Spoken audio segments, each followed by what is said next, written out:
episode of Life That Said Yes Conversations. And today our guest is Marina Tsartsara, a somatic therapist, a BMC teacher, dance and visual artist, a massage therapist, a yoga teacher, many things. Just enumerating all these things, I see you have many interests and in different fields which are connected to each other. Hello, Marina. How are you today? Hello, Ivan. Really lovely to meet you. I'm good, thank you. Very happy to be here finally. I'm happy to have you as a guest and that we finally found the right spot to connect. So today I would like us to talk about this concept of somatic art. You call it somatic art and well-being. Yes. How did you start with this mission? On one side, you have this artistic aspirations, and the other side, working with the body and somatics. And how do these two rivers come together in your own journey? Yeah, it is interesting that actually, since I was very young, I was interested in both things and both disciplines, like the body, as in dance in those years, movement, and then on the other hand, fine arts. So somehow they have always been in my life. And then I went on into, when I studied at the university in the UK, I studied dance and visual art. So it was actually fantastic. It was an amazing course. And it's not there anymore, unfortunately. So it was bringing together both dance, the body, movement, and visual arts. So it was video dance, photography. And I was already coming from fine arts. So my previous studies were fine arts in Barcelona, that I studied sculpture in La Massana. So for me, both things somehow always look at the body. Even when I was working through fine arts or visual art, the body was the center and the body was my interest. And it's interesting because even when I was creating performances, dance performances, many times I would have, for example, the comment of, oh, they look very sculptural. So there was something that was coming from one discipline to another discipline. And probably it was also my perception and the way I thought, the way I saw things, the way I see things.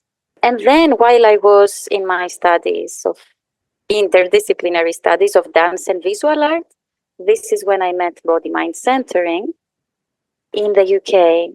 So the first course I ever found was body-mind centering tools for performers.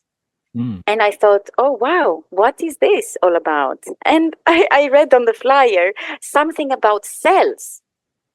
And I got like, oh my God, this is fantastic. Because I was actually really very interested in the body as material, the body as tissues.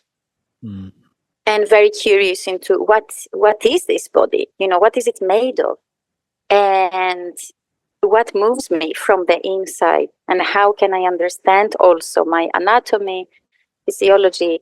How can all of the parts participate in what I do in my life, and to have more consciousness of who I am?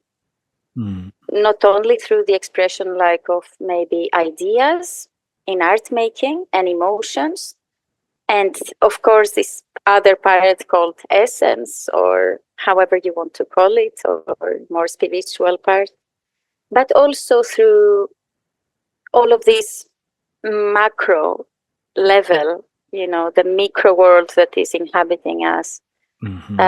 And I had a very, very big interest in the cells, specifically because I grew up with a health issue. Mm. So somehow for me, body mind centering is like a place where many aspects of my life came to meet each other, so that I could have a deeper understanding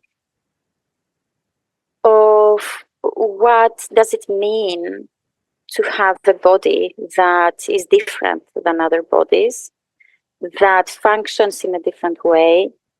What does illness mean and health mean? So I got very much into that also concept. Yeah, so this is another big conversation. So anyway, this is like, I'm just putting little bits of the story here of why was I interested in this. And then specifically talking about somatic art practice, that is what through the years has come together, like from all of the fields that I worked in my life. For me, it is all about embodiment. So even fine art making, visual art making, how can we use visual art and fine art as embodiment tools too? Mm-hmm. Not What would only that body mean? mind centering methodology. So you mean not only embodying certain parts of our body, but embodying something outside of us? Yes. So how can we work also the other way around? We can work through body mind centering. Many times you work with the somatizations, visualizations of anatomical images, really getting in contact with the tissues, touch, with breath, with movement. And my question was, as we in body mind centering, we have a very specific relationship to space, and how space is also part of us, and we are part of space. Like, from an embryological point of view, many times. And also, how do we connect with the natural world in the same way? So how are we part of this world, and how does this affect us, and how do we affect our environment, and how the environment affects us? So in the same way, I feel this is a continuum. Mm-hmm. And in the same way that we look into qualities as different minds of different body systems and different qualities of the bones and different qualities of the muscles and different qualities. In the same way, I feel that materials outside our body also have their own qualities and their own mind. Mm-hmm. So it's a different thing to work with a stone. Right. It's a different thing to work with clay. It's a different thing to work with charcoal. It's a different thing to work with watercolor. Mm-hmm. So to me, this is really exciting, because there is something about how can those qualities of what I am touching outside my body, or how I connect with the material, how can they connect me with a specific part in my body, in my anatomy? So then we get into, what if, when we are learning about the fluids in our body, what if we start to working with watercolors, and working how does it feel to work with the water on the paper, Mm-hmm. So there is something about getting in contact with materials that are steadier or materials that are very soft, and how can this affect my state of being and my quality of being and the place that I am in my body. Mm. Yeah.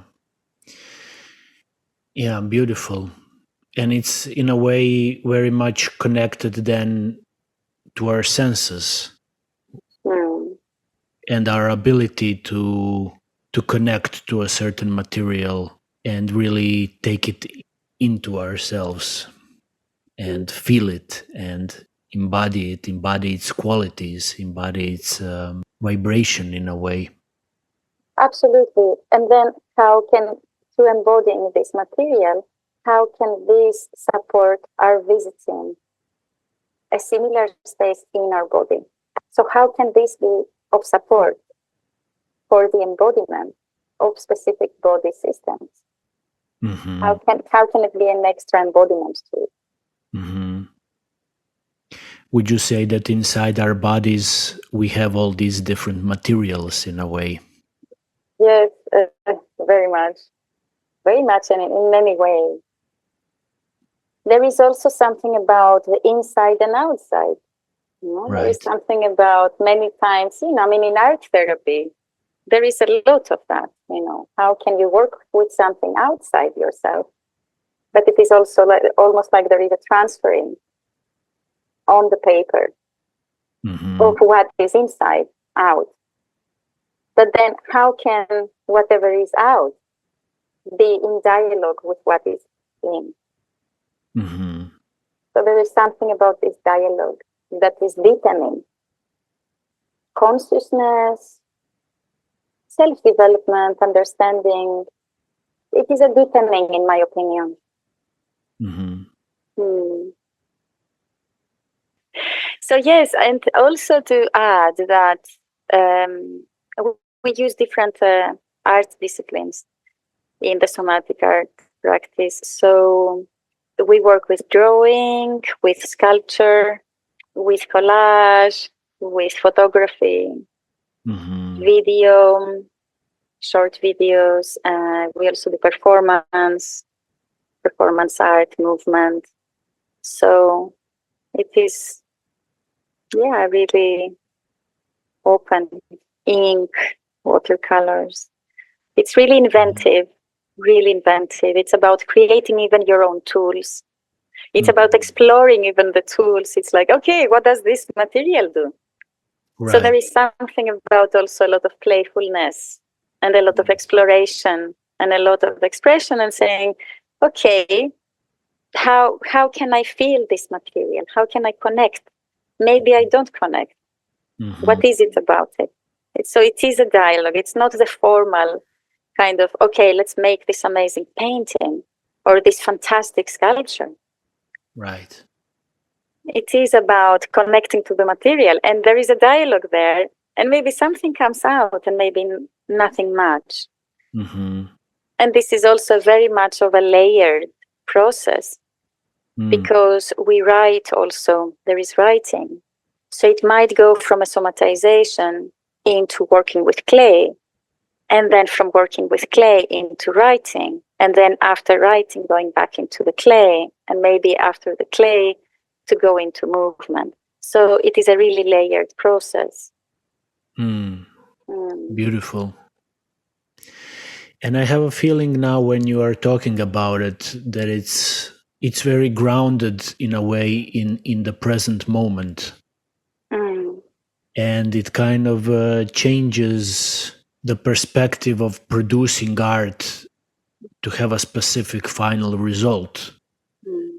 But it's more like opening to the present moment and just letting this pure creativity arise from the body and from the materials and from the space. Mm. Absolutely. Not really being focused on the final result. Mm. Absolutely, yeah. Because because the center of it is embodiment, and to embody something, to get in contact with yourself and your body, the really kind of basis of all of this is to be present. Right. And maybe the other way around. Maybe to be present, you also need to be very much into the process, like very much into sensing, smelling, touching, sensing in your body. Do you think this is the original way in which art was created in the first place? That's an interesting question. I do believe that in the first place, art was a place to express, to communicate, and to connect.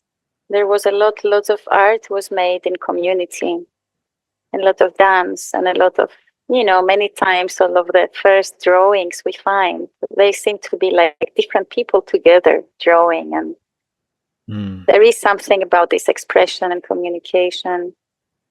So definitely, I think it was coming from a more authentic place, not so much based on aesthetics, Right. It is more about being present with what is really there and needs to be expressed. Or that you need to understand more. So it is a continuous research.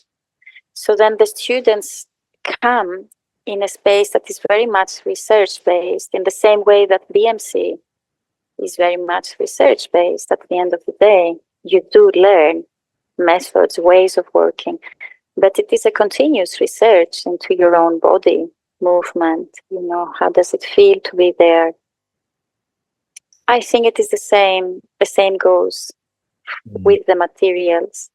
But because there is very easily this judgment from the outside, so students come with those eyes that are like, oh my God, this is not pretty enough. I'm like, don't worry about that. This is absolutely about process.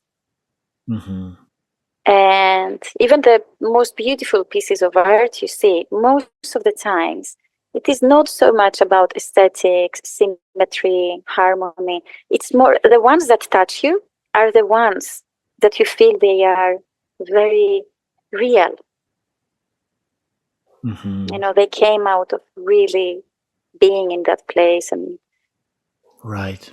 In my opinion, of course, there is always the beauty, the classical beauty, that you will see probably in the Greek sculptures, all of those canons. So, right. Yeah. Right. But I really had a flashback now, and there is a story I want to tell you, very much related to what we are talking now. Years ago, I was on one of my travels in Peru, in the Amazon.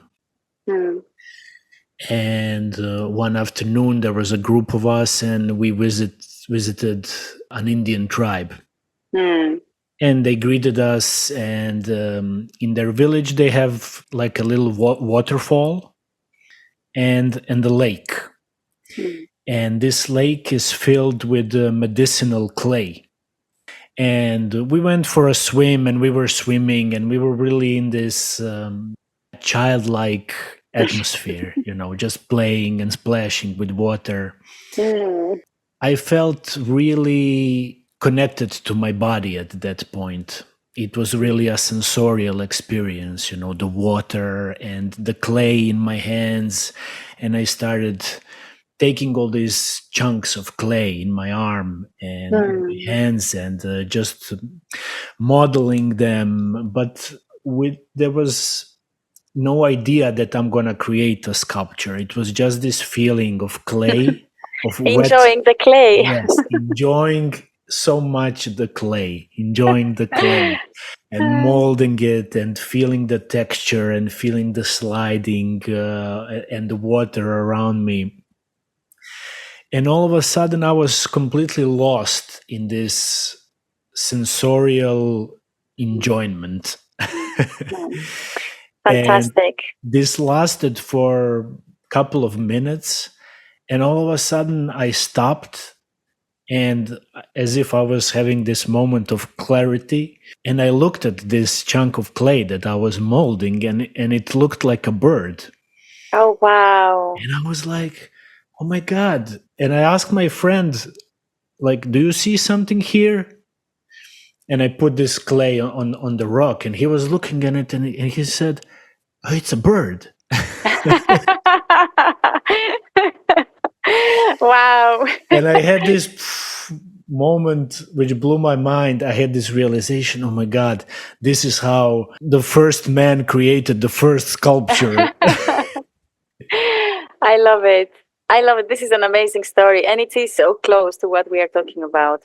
And it is at the same time, this friend of mine who was next to me, he was exploring as well, and he took like a wooden branch, like an old wooden branch from the bottom of the lake, and he was also exploring it, touching it, smelling it, and he noticed some holes in the branch. And then what did he do? He just started blowing into them and Wow.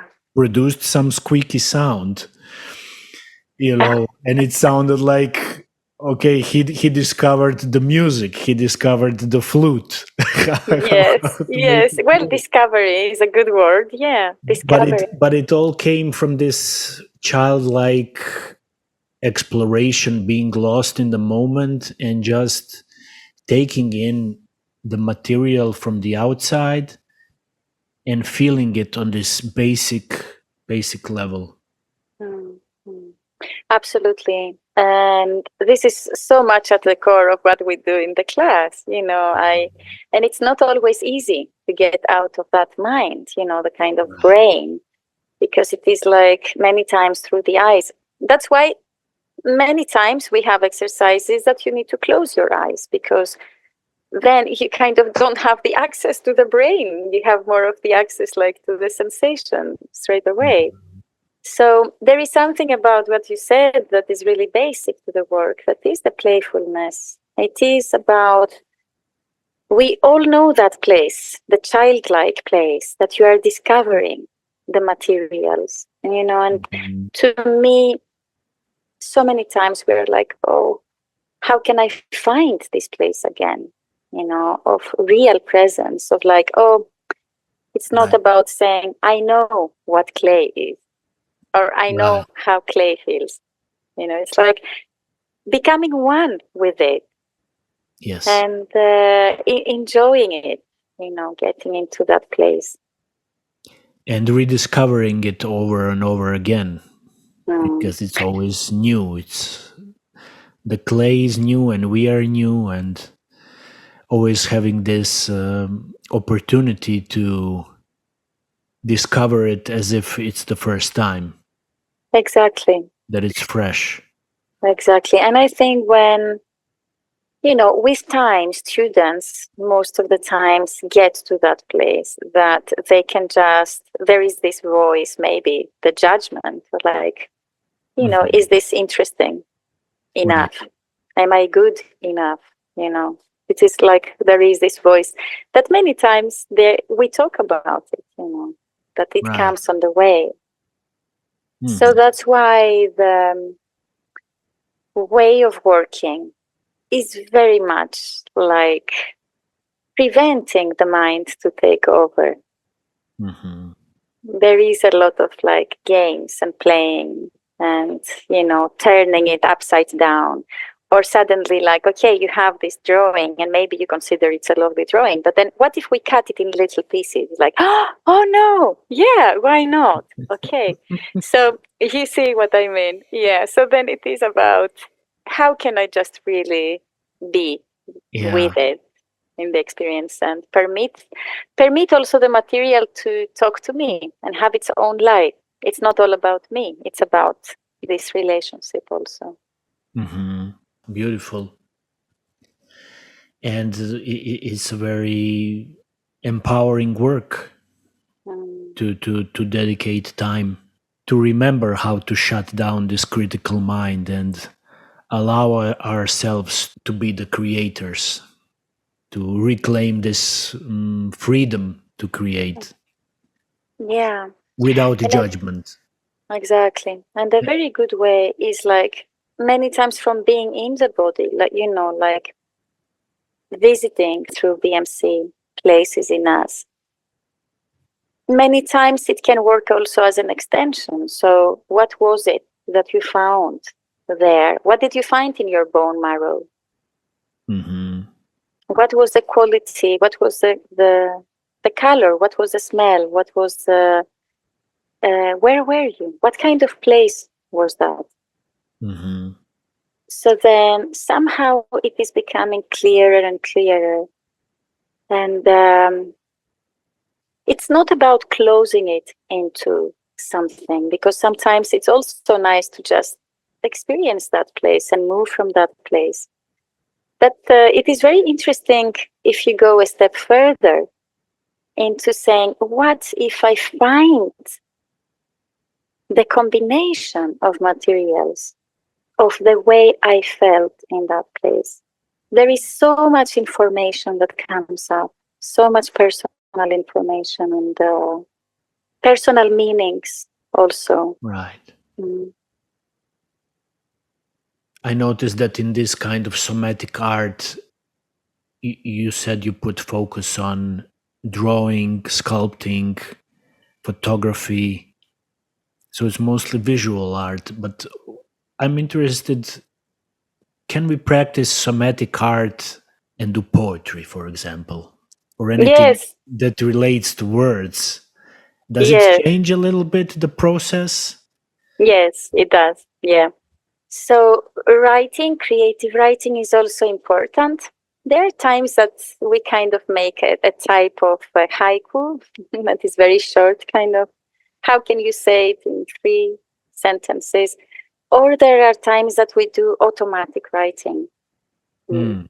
And automatic writing can be used either in the beginning of a session, for example, to just discharge the day and, free up space. So that kind of, okay, I come from somewhere, I will just do automatic writing for 5 minutes, or after having the experience of being in the making or in the body, to go straight into that automatic writing. It is true that words take us into another place. Mm-hmm. It is another place in the brain. So also because they bring us more in relationship to a rational mind. Mm-hmm. You need to know when, in which moment. Mm-hmm. This is not going to spoil the process Mm-hmm. of embodiment, because then you go somewhere else. You go into the brain with the writing, like more.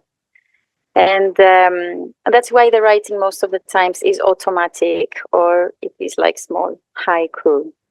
But it is helpful if the writing comes, for example, after art making, Mm-hmm. than after a somatization, Mm-hmm. because it is a step further.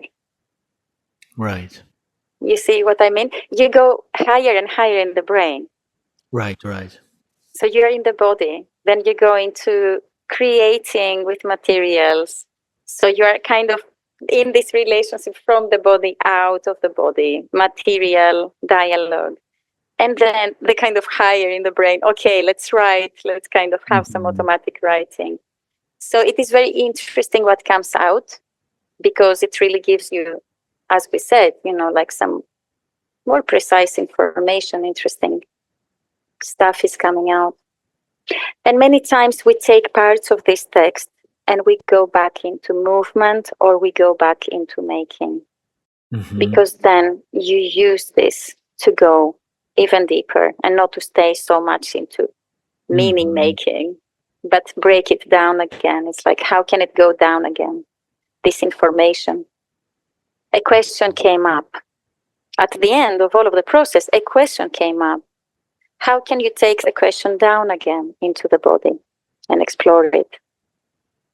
Beautiful. So you would say that this loop, in a way, it's important to go up and go back down.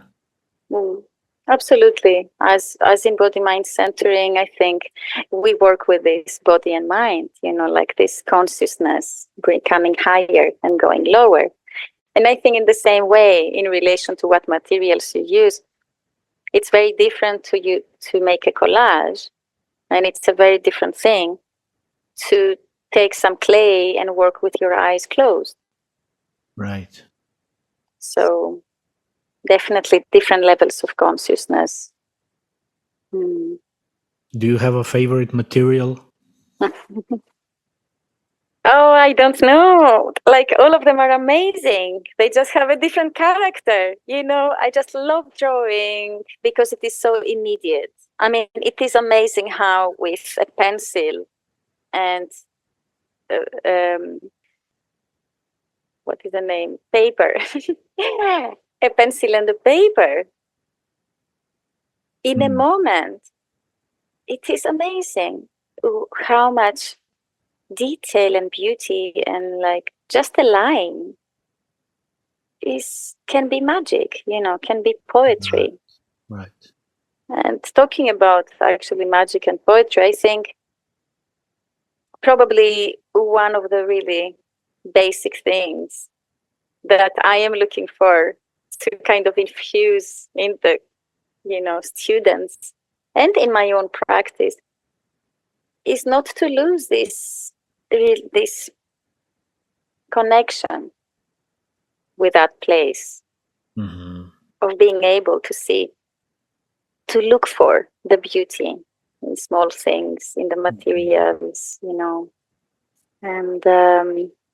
and then sculpture, of course, it is so sensorial, and then painting can be really expressive, and colors have a vibration, and in BMC we work with vibration very much.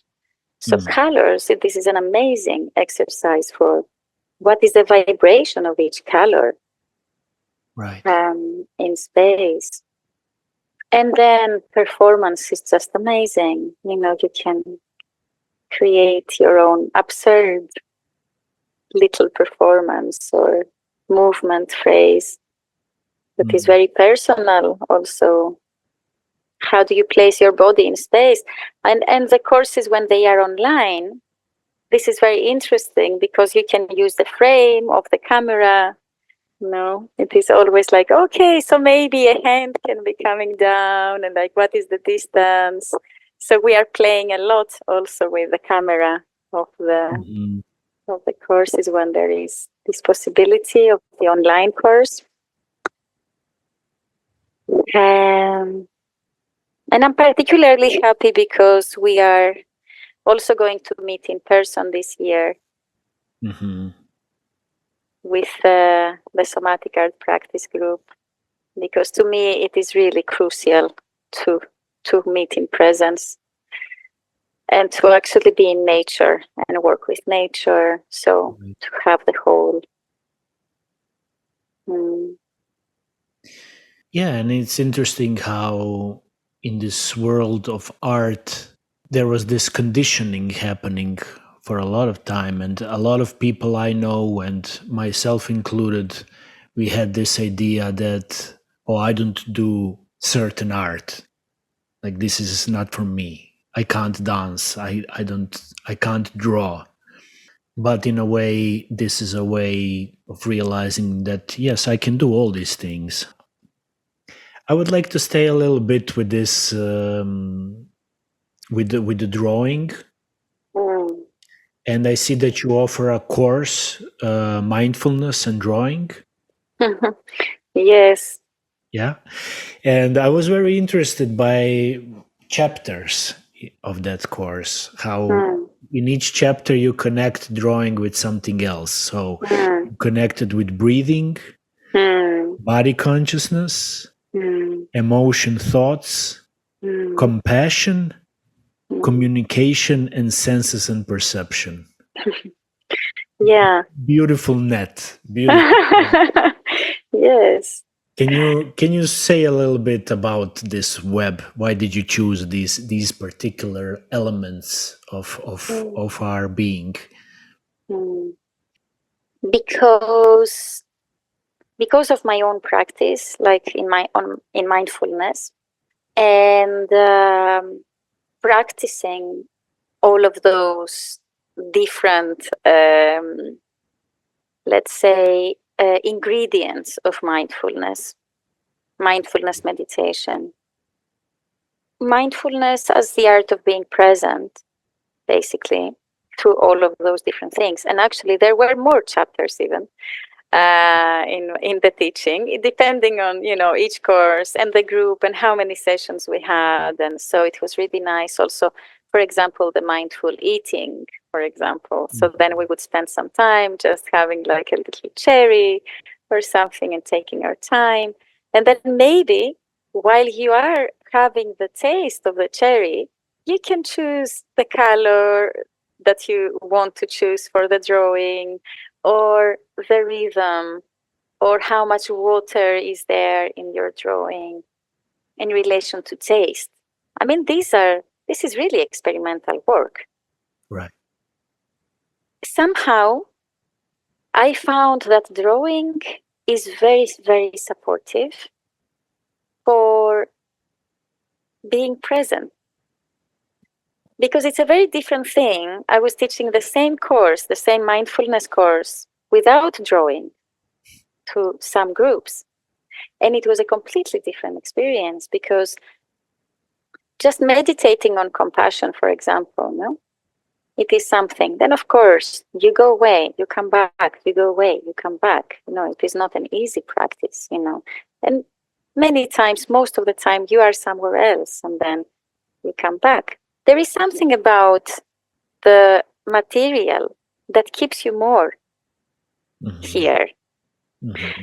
And this is why I introduced it. And I thought it was actually a brilliant tool for supporting people to be able to come back. Or, for example, let's say you have a very varied group and they don't have any experience with working with their bodies. So you say body consciousness and they're like, okay, what do you mean? I have a body. This is my body. I know this is my body. Like really basic things. But then when you start when they are sitting and they are closing their eyes and they are connecting with the breathing, many times connecting with the breathing is not easy for many people. It sounds easy, but it's not easy. I mean, it depends on the group you have. But imagine then that you do have this pencil. And then when you have an in-breath, you are using your pencil to actually really make a line in relation to how thin your in-breath is or how thick your out-breath is. How much pressure do you put? Because every breath is different. Right. So having a pencil, you cannot not notice if your breathing is very fast, if your out breath is very slow, or the contrary. If each breath is very different than the other. So keeping, the person really being concentrated in the very, very detail, the quality of how it feels to be in the body or the breathing. So I thought that actually it's a very good tool for everybody, for everyday people that don't come from dance or they don't come from, somatics. Yeah, it's a really amazing way to dive into the present moment. I'm drawing mandalas, so it's a lot of fine work with the rulers and the compass, and I notice this significant difference when I'm present and in tune with the breath and just doing the fine work, but in a present way, compared to when I lose the presence and I'm just rushing to complete it. And then all of a sudden I noticed that I contorted my body and I'm in this very weird position, and then I'm kind of I lose the presence. But that's the practice of coming into presence and then losing it and coming back to it again. Absolutely. And how it's a different quality, it's a different feeling, and everything is different. And also, for example, in that case, this is something also you have your eyes open. Mm-hmm. So it might also be, this is also different. It's a different thing to be seeing what you're drawing, and it's a different thing not to see, to just follow the line. And it's like, oh, it feels that this breath is going higher. Okay. Than the other one, no? To kind of really follow it. I'm just saying, no, I'm just putting here like a kind of a different way, and that somehow it keeps you even more connected to what you're doing. And plus, you start losing the fear of the materials, because the main reason to use it in that case is supposed to be mindfulness and to be present.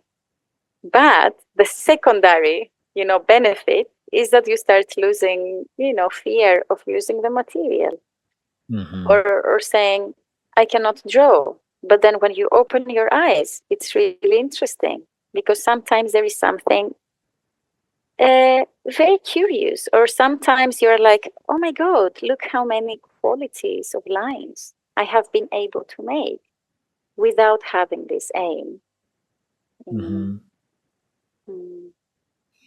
Yes. Okay, so I would like us to talk a little bit about art therapy.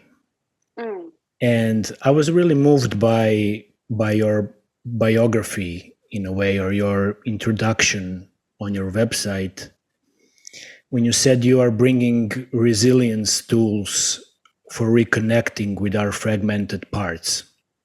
And I think you used the metaphor of kintsugi, of connecting all these fragmented parts with the golden lining. And I think it's just a beautiful image, and also what you wrote, how you started this whole work basically from your own experience of pain, and how you tried using pain as a door to growth in multiple dimensions. And I think it's a beautiful way to go through a difficult experience and then use this experience to actually be of service to other people. It reminds me of that quote from Bonnie Bainbridge Cohen that I like a lot, when she says, don't waste the suffering. Can you talk a little bit about this process when we are faced with a difficult situation, and especially if it's on a body level and when pain is involved, and to transform that into something positive for others as well? Yes. For me, growing up with an illness, a genetic disease, it is something that you won't likely be able to change much. But you might be able to change a bit. And especially as a young woman, I was like I was such a dreamer. I really believed that I would find a way to kind of transcend it. I do think pain is a door, definitely. And it brings a lot of learning, a lot of learning and a lot of depth of experience. And especially when you experience pain, physical pain, at a very young age, there is something about it being, I was saying many times, this is at the same time, this experience in my life is a curse and a gift. Mm-hmm. And I think I have experienced it in this way all of my life until now. Mm. Because yes, it is hard to be in the experience, and at the same time, it can be a gift because you need to work through so many layers of yourself to be able to transcend this difficulty at a young age. So even later on, no, it's not about being young, but that's why I think the gift of it was, how can I work with it? What can I do with it? So in the beginning, I just wanted to change it, to transcend it, but to transcend it really without going through it. It was like just to kind of go above it, maybe. Yeah. And then you realize that there is a part of, I realized that there was a part of acceptance Mm-hmm. of, okay, this is here with me. So what can I do with it? How does it make me see the world? Mm. And what is my view? And what can I offer from my point of view? And also exploring it, like I felt I wanted to understand it and I wanted to explore it through many different ways.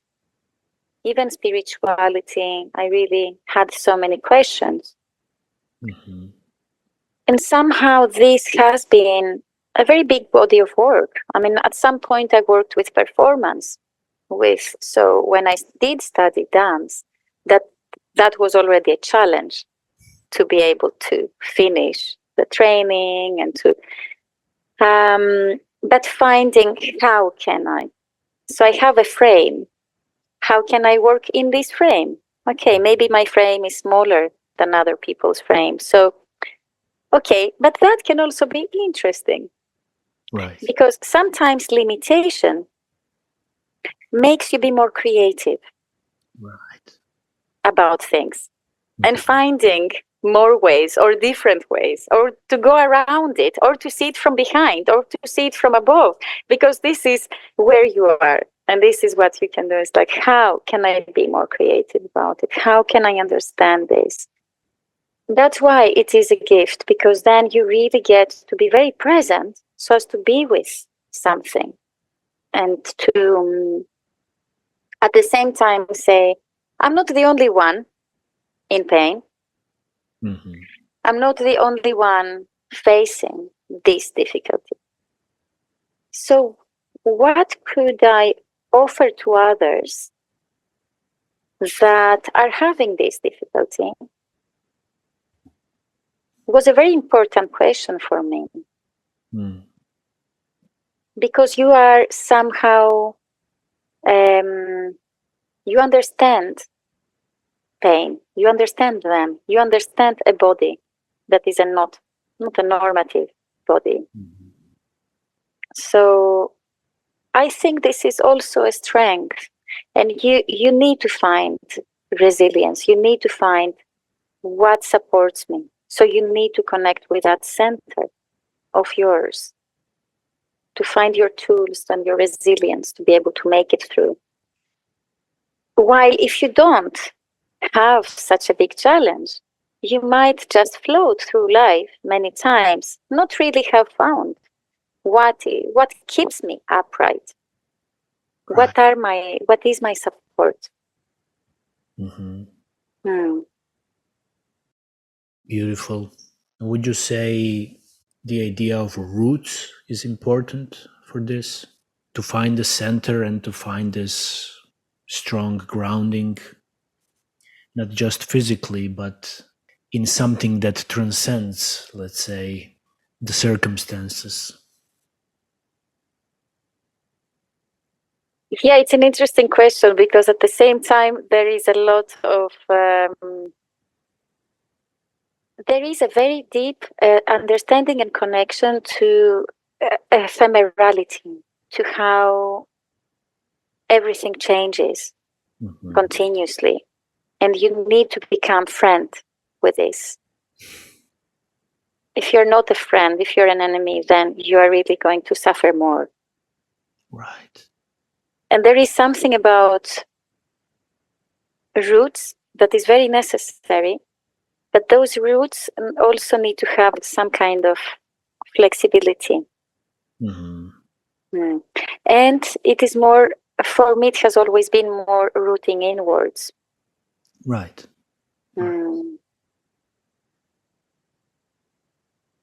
Yeah. But the body itself, I feel like, whatever the case is, there will always be parts of the body that are healthy. So from this point of view, body-mind centering point of view, there is always going to be even one healthy part in yourself. Exactly. What can this healthy part teach the other parts? Right. Right. So it is also how you can focus on what is actually working, and how can this part support other parts. Yes. And be in relationship with those other parts. Yes, I think that's very, very important. Not just singling out the part that it's not functioning, but also becoming aware of the whole and how the whole is supporting that one part. Absolutely. Support this part, and like a child, like, okay, this part needs support. Yeah. But there are other parts that they have space, they have health, they can support this. Right. Yeah. And it's a beautiful journey of how to be gentle, really how to come to that self-love and acceptance, and find the deeper layers of everything. And be aware, like you said, that we are ephemeral and that a certain part of us is not, it's not only that. We are not only that. We are much more. I have like this slogan, which is like my mantra. It goes: ever changing, ever moving, ever growing, ever flowing. And somehow that's what it is. It's this eternal movement. And what is even the most difficult things, they kind of dissolve and open doorways for something new, and it's just eternal movement in a way. That's beautiful. Yes. And I think many times this is one of the most difficult things, permitting flow to happen, just change to happen. And maybe something is not working right now, but the next moment is the next moment. And many times in mindfulness, working with people with genetic or chronic health issues, it's this moment that you're experiencing pain. And the next moment is the next moment. And maybe your pain has changed a little bit. Right. And also what other part in your body feels pleasurable. So also it is really nice to kind of have the spectrum. But I just now remembered a really lovely phrase, and I don't remember where I read it, that sickness is, yes, I do know. Sickness is actually homesickness.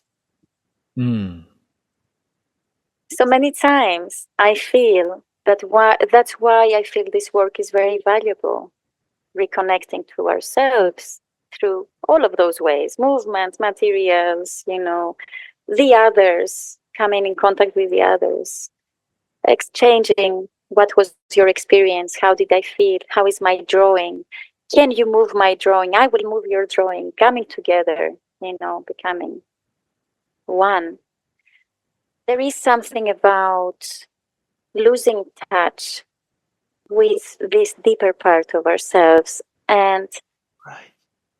I do really very deeply feel that most of illnesses are really connected to losing connection to this very authentic, deeper part that needs attention and expression.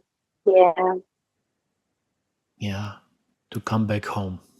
Mm.